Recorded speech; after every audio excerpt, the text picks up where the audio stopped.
Good day everyone. In this video lesson, we will discuss about the understanding of probability. So probability is a field of mathematics that deals with chances. So kapag nakita natin na madilim yung langit, so inaalam natin. So dalawa lang naman yung chance. It's either uulan or hindi uulan, 'di ba? So meron kang 50% na chance or probability, it's either uulan or hindi. So, pag sinabi natin probability, it's all about chances. So, kapag malakas ang ulan, so, ang possible na mangyari kapag may depende, no? It's either magkakaroon ng class suspension or wala. So, 50% lang yung probability na magkakaroon ng class suspension or hindi magkaroon ng class suspension. So, probability is all about chances. An experiment is an activity in which the result cannot be predicted with certainty. So, ibig sabihin ng experiment dito, no, yung aalamin natin kung ilan yung chance, no, na makukuha mo yung possible outcome ng isang bagay. Hindi ito yung experiment na kagaya sa science na gumagamit ng mga chemicals. So, each repetition of an experiment is called a trial.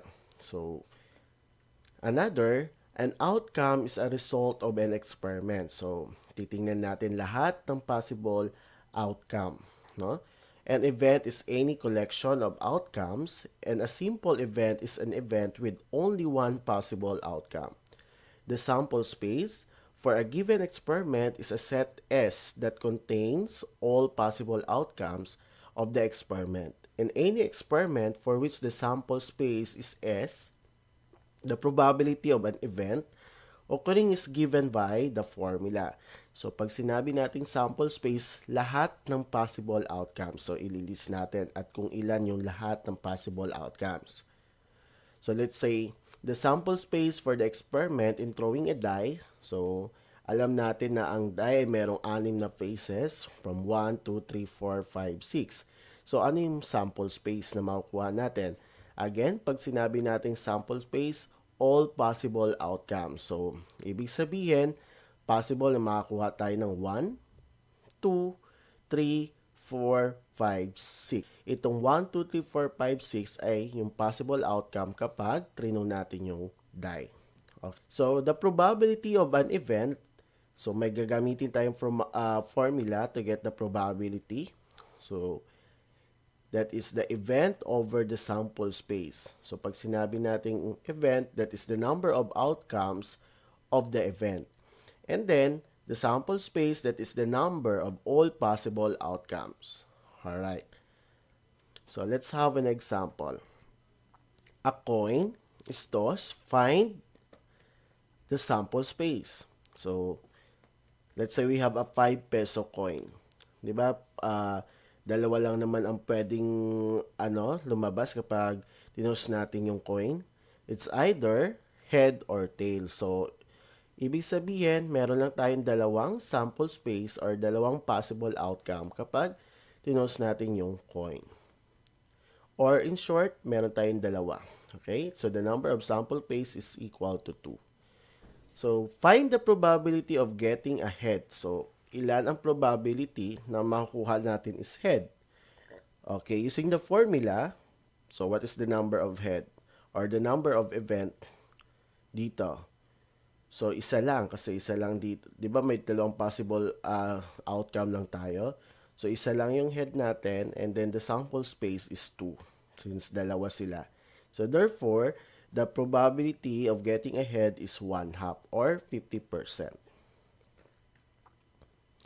What would be the probability of picking a black card at random from a standard deck of 52 cards? So, sa atin, dito sa bansa natin, no, meron tayong 50. This is the standard number of cards. So, 52 from ace to 3, 4, 5, 6, 7, 8, 9, 10, jack, queen, and king. Okay. So, and then meron tayong 4 characters. So, the clubs, diamonds, hearts, and spades. Okay, so ito lahat ay 52. Ngayon, sa tinatanong dito, ano daw yung probability na ang makukuha natin is black card? Of course, using the formula, so bilangin natin kung ilan yung black card. So dito yung black cards natin is yung clubs saka yung spades. So, 1, 2, 3. So, 13 to lahat. So, 13 din itong nasa baba. So, in short, 26 lahat ng black cards. So, 26. Then, ilan yung sample space natin? Pag sinabing sample space, kung ilan yung possible outcome. So, this is 52. Okay. So, that is 26 over 52. Pwede pa natin to i-lowest term, right? So, by dividing both numerator and denominator by 26, so the answer is 1/2. So, ibig sabihin, the probability of picking a black card at random is 1/2. Another, picking a face card. So, ano ba yung mga face card? King, Queen, and Jack. So, ilan yung face card natin? Sa Jack, meron tayong 4. Sa Queen, 4 din. Sa King, 4. So, that is 12. And all, no? 12 lahat. So, kung kukunin natin yung probability ng face cards, 12. 12 to yung face card natin and ang number ng sample space natin is 52. So, 12 over 52. So, pwede pa natin ito ma-lowest term. So, what is the lowest term of 12 over 52? Saan ba sila pwede i-divide? Sa 4. So, pag dinivide natin yung numerator and denominator sa 4, the answer is 3 over 13. So, ibig sabihin, the probability of picking a face card is 3 over 13. Another, what would be the probability of not picking a face card? So, ito naman ay hindi face card. So, kanina, itong card natin lahat is 52. Tama? Kung kanina, face card yung kinuha natin, at 12 yon. Kung may 52 cards tayo, babawasan natin ng 12. So, meron tayong 40 na hindi face card. So, ibig sabihin, ang not picking a face card is 40. Then, to get the probability, so that is 26. So, kung 12 ito lahat, tama? And then, 40 yung not a face card. So, kunin natin yung probability. So, that is 40 over 52. So, pwede pa natin to ma-lowest term. So, by dividing both numerator and denominator by 4. So, that is 10 over 13. So, ibig sabihin, the probability of not picking a face card is 10 over 13. Another example is given the fair dice or a fair. So, isang die lang, no? Die. What is the probability of rolling on a fair dice? So, at 3. So, meron lang tayong 6 faces, right? 1, 2, 3, 4, 5, and 6. So, ilan yung probability na makukuha lang natin is 3. So, ilan yung chance na makakuha tayo ng 3? Since meron lang tayong isa, no, the number of outcomes sa event na to, isa, so that is 1 over 6. Dahil yung possible outcomes natin is 6, that is 1, 2, 3, 4, 5, 6, kaya over 6. So therefore, ang probability na makakuha tayo ng 3, okay, that is 1 over 6. Another, an even number. So, probability na makakuha tayo ng even number. So, bilangin natin, ilan yung even number nito? Ito, 2. 4, tapos ito 6. So, ibig sabihin may tatlong even number. Okay. So, ilan yung probability na makakuha tayo ng even number? So, kung yung sample space natin is 6, that is 3 over 6. Get the lowest term, that is 1/2. So, ibig sabihin, the probability of getting an even number is 1/2. Next is 0. So, as you can see class, wala naman tayong 0 dito. So, therefore, yung probability na makakuha tayo ng 0 is 0 din. Okay?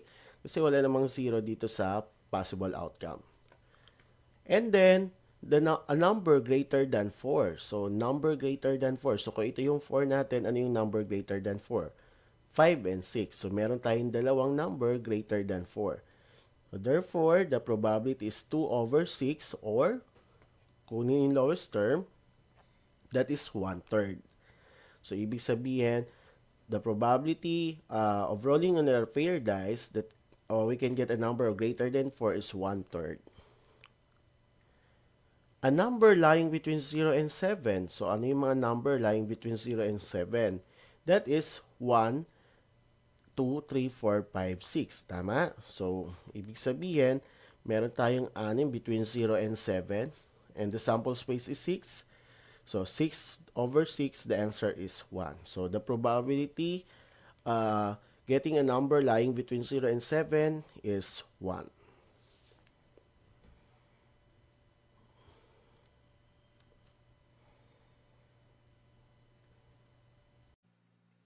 Thank you for watching this video. I hope you learned something. Don't forget to like, subscribe, and hit the bell button para updated kayo for more video tutorial. This is your guide in learning your math lesson, your Wow Math channel.